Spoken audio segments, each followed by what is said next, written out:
Si vous pensiez sincèrement qu'on en avait terminé avec les constructeurs chinois, vous vous êtes trompé puisque c'est une énorme breaking news que je vous apporte les amis. Le constructeur QJ Motor, a priori, n'en a pas encore terminé avec nous. En effet, vous en aviez entendu parler il y a quelques temps et vous l'aviez peut-être même aperçu sur des circuits. La fameuse SRK 800 RS, une machine qui pousse très loin les potards de la RR qui était déjà une sportive extrêmement intéressante. Eh bien c'est officiel, QJ Motor annonce la sortie de cette machine sur notre pays et continent européen. Et croyez-moi, elle va être ultra intéressante à analyser parce qu'au programme, on a une machine qui rivalise ni plus ni moins avec les caractéristiques techniques d'une Panigale EV2 ou d'une Yamaha R9, le tout pour moins de 10 000 euros. Ça va être extrêmement intéressant. Bonjour à toutes et à tous et bienvenue dans une édition Breaking News de Moto Bistro, votre émission consacrée à l'actualité du monde passionnant de la moto. Je sais que vous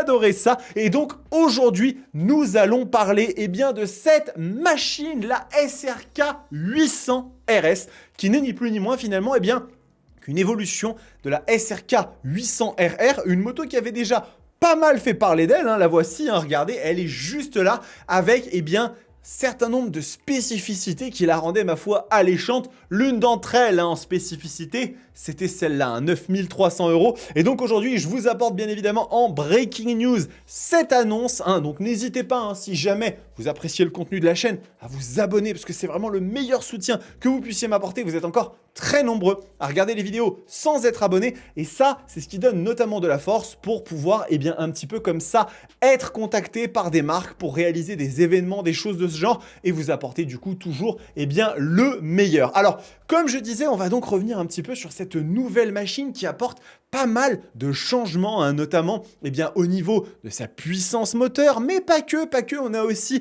des petites modifications esthétiques, on a des pièces qui ont été aussi remplacées et certaines tout simplement améliorées.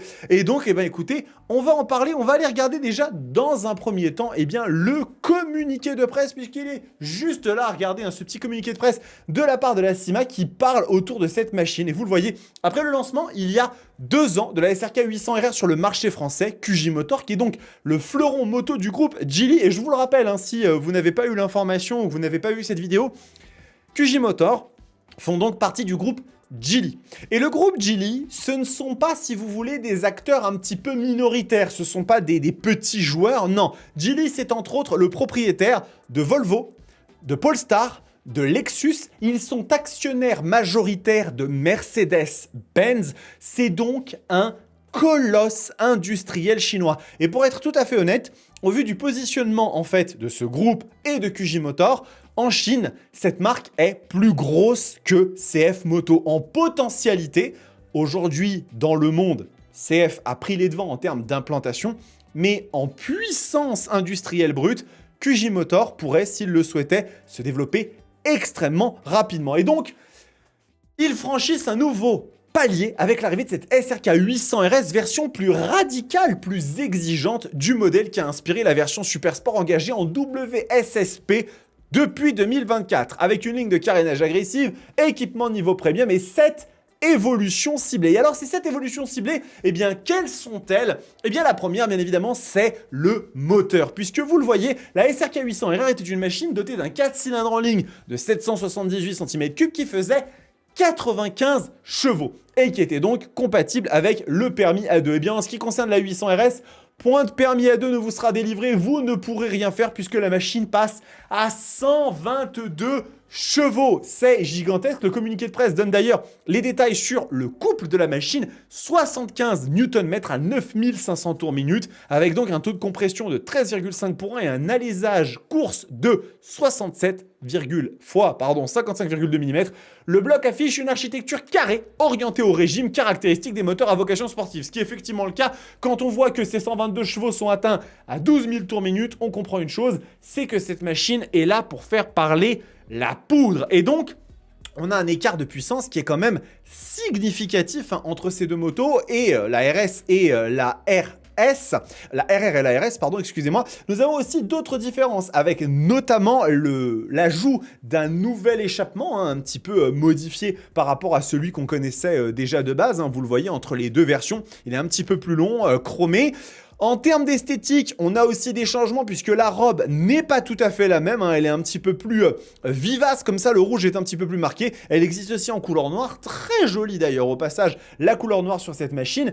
Et du coup, on va avoir encore des petites modifications extrêmement intéressantes, notamment un amortisseur Marzocchi de série, ce qui est extrêmement intéressant. Et si on va un petit peu plus bas, là vous avez toutes les caractéristiques de la machine, on a un nouveau bras oscillant renforcé en aluminium. C'est une chose qu'ils mettent extrêmement en avant sur leur site QJ Motors, c'est que regardez ici, ils en parlent beaucoup. Cadre périmétrique aluminium, bras oscillant arrière en aluminium renforcé, l'une des 7 évolutions clés de la RS par rapport à la RR, hein. Donc c'est une architecture tout aluminium qui garantit le meilleur compromis entre rigidité structurelle et légèreté. Ça, vous le savez, les doubles longerons aluminium, par exemple, c'est ce qui est extrêmement utilisé sur des machines hyper sportives comme la Kawasaki ZX-10R ou la GSX-R 1000. Ça a toujours été un petit peu l'alpha et l'oméga jusqu'à un certain point dans l'industrie. Après, il y a eu d'autres choses qui se sont développées comme le monocoque, mais le cadre alu reste encore aujourd'hui un excellent choix en termes de compromis, en termes de rigidité versus la légèreté. Et donc,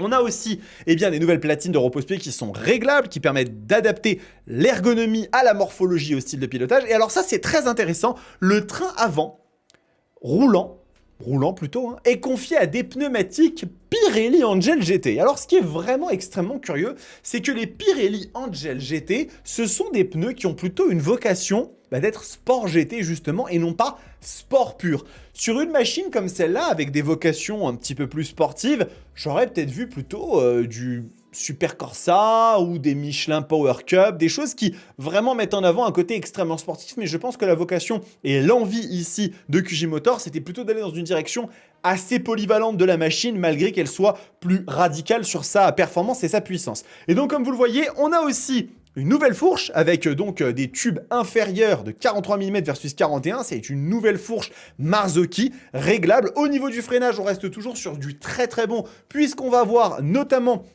deux disques Sunstar de 320 mm mordus par toujours ces fameux étriers radio Brembo M4.32. Hein, on les reconnaît très très bien. Et à l'arrière, toujours un disque de 260 mm pincé par un étrier Brembo.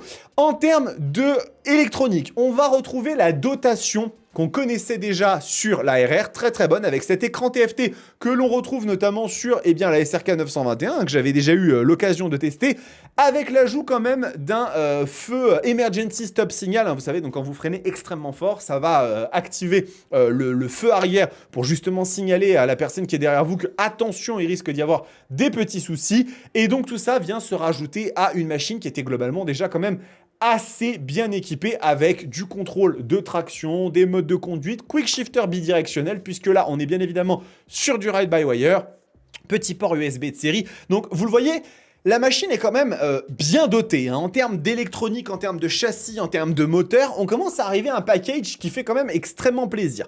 Et alors là, se pose pour moi quand même une question à laquelle j'ai très envie de trouver la réponse peut-être en essayant la machine. C'est que quand on regarde une moto comme la SRK 800 RR, on est à 9299 €. Donc c'est une moto qui déjà proposait un rapport qualité-prix quand même assez énervé, hein, on le voit quand même.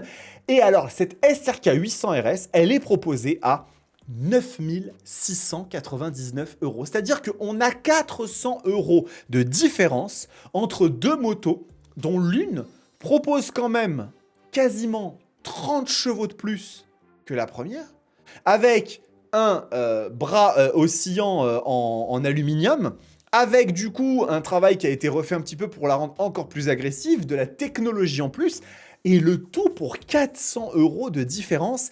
Ça laisse quand même un petit peu perplexe. Alors peut-être qu'effectivement, la SRK 800 RR va du coup être abaissée en termes de tarifs, parce que là, je trouve que c'est quand même un petit peu contradictoire comme message d'avoir deux machines aussi proches en termes de tarifs et en termes d'architecture. C'est pas comme si on avait un bicylindre d'un côté, un 3 cylindres de l'autre, ou un 3 cylindres et un 4 cylindres. On est sur deux 4 cylindres en ligne de la même cylindrée. Juste, il y en a un qui va donner beaucoup plus de puissance, plus de techno, etc. pour seulement 400 € de différence. Et alors, ce qui est aussi intéressant, c'est de mettre cette machine en comparaison finalement avec d'autres motos, pas forcément le modèle 800, parce qu'il y en a une autre finalement dans la gamme chez QJ Motors qui pourrait être un peu menacé par cette moto. Il s'agit de la SRK 921 RR, pardon, excusez-moi.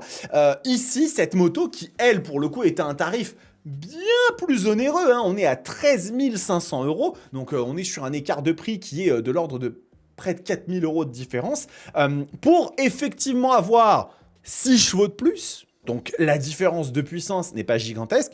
Alors bien évidemment, hein, en termes de partie cycle, surtout sur le freinage, on a des étriers Brembo Stylema. On a un monobras à l'arrière, mais je vous avais déjà un peu donné le complexe, un peu le côté très contradictoire de cette moto, c'est que finalement une SRK 921 RR, aujourd'hui au prix auquel elle est positionnée, c'est une SRK 921 avec des carénages, avec des demi-guidons, mais qui coûte beaucoup plus cher. Et donc à mon avis, si QJ Motor, la CIMA veulent être cohérent avec cette moto, ça pourrait être intéressant de la mettre à un prix peut-être un peu plus raisonnable, en tout cas au moins sur le positionnement. Et alors du coup, effectivement, cette SRK 921 RR venait se battre à l'époque contre d'autres sportives mid-power, mais aujourd'hui finalement une 800 RS avec ses 122 chevaux, ne pourrait-on pas la mettre en comparaison avec une Panigale V2, alors bien évidemment, hein, qui est une moto qui a un prestige, un pédigré, et même sur la version V2S, une partie cycle qui est encore au-dessus, électronique, tout ça, mais quand on cherche une alternative avec une sportive un petit peu de mid-gamme en termes de puissance, hein, 122 chevaux, puisque là c'est la puissance d'une Panigale V2, et ben finalement, cette 800 RS, semble-t-il, et ben elle pourrait faire extrêmement bien le boulot. Donc je trouve que c'est intéressant de voir que QJ Motor, bah ils sont absolument pas décidés à ralentir la cadence. Comme je vous l'ai dit, je vous l'ai déjà expliqué et je le réitère sans aucun problème, vous avez CF Moto d'un côté qui sont loin dans la stratosphère et qui sont vraiment en passe, si ce n'est déjà fait, d'être considérés comme un des acteurs majeurs au même titre que Honda, Yamaha. Ils sont simplement plus jeunes, mais ils sont vraiment là. De l'autre côté, vous avez Zontes et Vosges qui sont dans le milieu de peloton.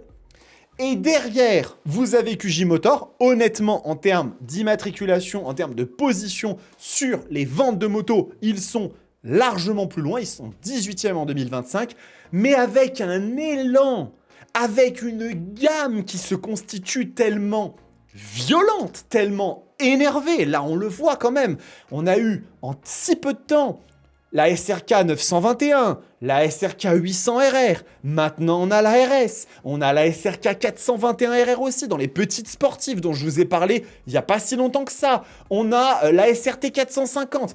Bref, QJ Motor, ils sont en train de faire feu de tout bois. Cela ne veut pas nécessairement dire que la marque va briller d'un coup parce qu'il y a un réseau aussi à développer, la fiabilité des machines, dont pour le moment on est encore en train d'attendre les retours finaux, puisqu'on n'a pas le même recul que sur des marques historiques, mais ce qui est sûr et certain, c'est qu'avec cette machine, la SRK 800 RS, ils affirment encore une fois leurs ambitions, avec un CF Moto qui arrive avec sa 1000 MTX et dont les retours semblent être extrêmement prometteurs, mais qui n'a pas la même cadence de production que l'autre rival chinois. En tout cas, c'est super intéressant. Je suis extrêmement heureux de pouvoir partager ça avec vous. Dites-moi dans les commentaires ce que vous pensez de cette machine. Pourrait-elle, selon vous, avoir une place dans votre cœur à ce tarif-là face à des machines comme la 990 RCR, la R9, la Panigale V2 qui ont certes un pédigré qui est vraiment encore au-dessus puisque ce sont des marques très établies et une finition qui est peut-être encore meilleure, mais qui petit à petit voit la distance se creuser,